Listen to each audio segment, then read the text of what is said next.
साल 2014 था। एक गैंगस्टर को पुलिस पेशी के लिए जा रही थी। जिस गाड़ी में गैंगस्टर बैठा था उसके आगे पुलिस की 10 गाड़ियां और पीछे 5 गाड़ियां थीं। मतलब चौंका देने वाली सुरक्षा व्यवस्था थी। तभी आगे एक रेलवे क्रॉसिंग मिलती है जिस पर सभी वाहन रोक लिए जाते हैं। वाहन रुकते ही 100 से ज्यादा की संख्या में नकाबपोश बदमाश आते हैं और अंधाधुंध फायरिंग करते हुए उस गैंगस्टर को भगा ले जाते हैं। इस गोलीबारी में 8 या 10 की संख्या में बदमाश घायल हो गए, लेकिन वह अपने मंसूबों पर कामयाब हो जाते हैं। भागने वाले गैंगस्टर का नाम था अंशु दीक्षित और उसे भगाने की रणनीति बनाने वाले गैंगस्टर का नाम था सुक्का पाचा। नमस्ते, मेरा नाम अंकित त्रिपाठी है। आपसे गुजारिश है कि अगर आपने अभी तक हमारे YouTube चैनल को सब्सक्राइब नहीं किया है तो प्लीज कर लीजिए। आज हम आपको सुक्का पाचा की पूरी कहानी बताएंगे। सुक्का एक ऐसा गैंगस्टर है जिसकी दुश्मनी सीधे छोटा राजन से है। सुक्का एक ऐसा गैंगस्टर है जिसके संबंध सीधे गैंगस्टरों के बाप कहे जाने वाले दाऊद इब्राहिम से है।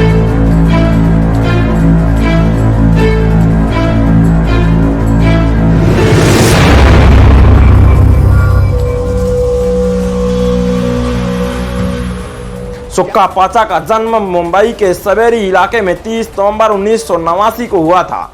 सुक्का पाचा ने ग्रेजुएशन तक की पढ़ाई पूरी की। पढ़ाई के दौरान ही सुक्का ने क्राइम की सीढ़ियां चढ़नी शुरू कर दी।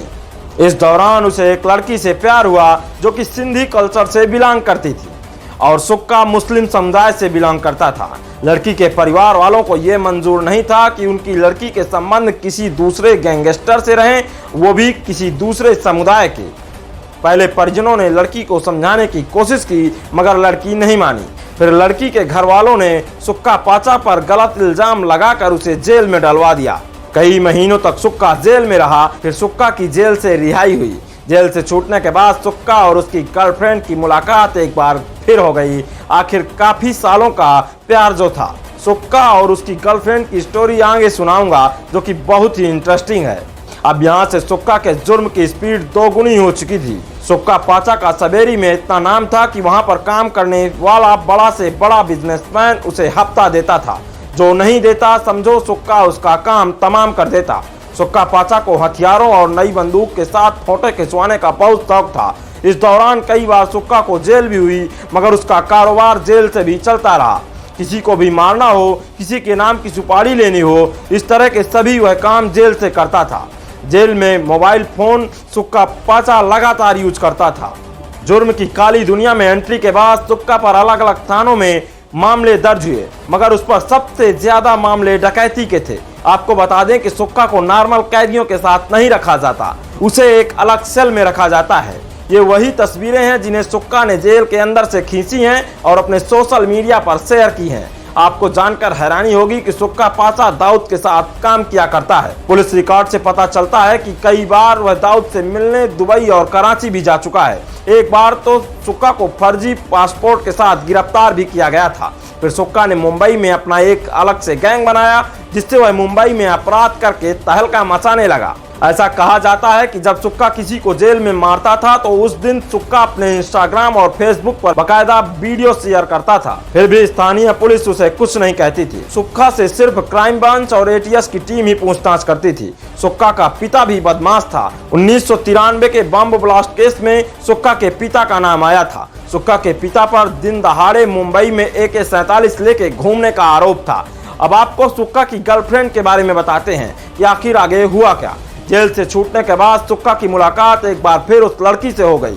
कई महीनों तक दोनों एक साथ रहे। फिर दोनों ने शादी करने का फैसला किया। फिर साल 2013 में सुक्का ने अपनी प्रेमिका से शादी कर ली। हालांकि इस शादी से लड़की के परिजन खुश नहीं थे मगर एक कहावत है ना, मियाँ बीवी राजी तो क्या करेगा काजी।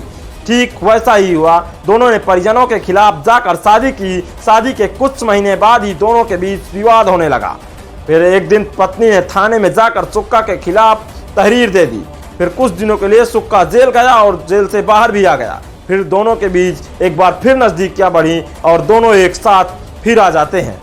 सुक्का पर सबसे ज्यादा केस हत्या का प्रयास, फिरौती मांगना, फायरिंग करवाना, लोगों को धमकी देना, ये सभी केस सुक्का पर दर्ज हैं। छोटा राजन गैंग से उसकी याद से नहीं बल्कि कई सालों पुरानी दुश्मनी है। इन दोनों के बीच कई बार गैंगवार भी हो चुका है और उन्हीं गैंगवार में अब तक 7 से 8 लोगों की मौत भी हो चुकी है। एक बार सुक्का और उसके गैंग ने छोटा राजन का दाहिना हाथ कहे जाने वाले डीके राव पर हमला बोला था, लेकिन डीके राव की किस्मत अच्छी थी कि वह बाल बाल बच गया। आपको बता दें कि डीके राव ही एक ऐसा आदमी है जो छोटा राजन का पूरे भारत में काम संभालता है। ठीक इसी तरह एक बार अबू सलीम पर भी सुक्का ने हमला किया, मगर वह भी बाल बाल बच गया।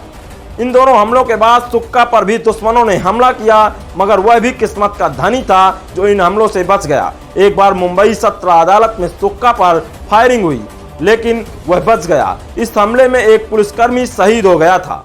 सुक्का पाचा को जेल में मुख्तार अंसारी के साथ रखा गया है। सुक्का और मुख्तार के नजदीकी संबंध है, दोनों को हाई सिक्योरिटी में रखा जाता है। आपने अंशु दीक्षित का नाम तो सुना ही होगा, वह सुक्का के साथ जेल में रह चुका है। दोनों बहुत खास दोस्त थे। साल 2014 में अंशु कोर्ट की पेशी से भाग गया था, उसके पीछे भी सुक्का का हाथ था। अभी फिलहाल सुक्का डी कंपनी के संपर्क में है। साथ ही सुक्का इन दिनों पंजाब आर्मी डकैती केस में यूपी की बांदा जेल में बंद है। आप गैंगस्टर सुक्का के बारे में क्या सोचते हैं, हमें कमेंट में जरूर बताइएगा।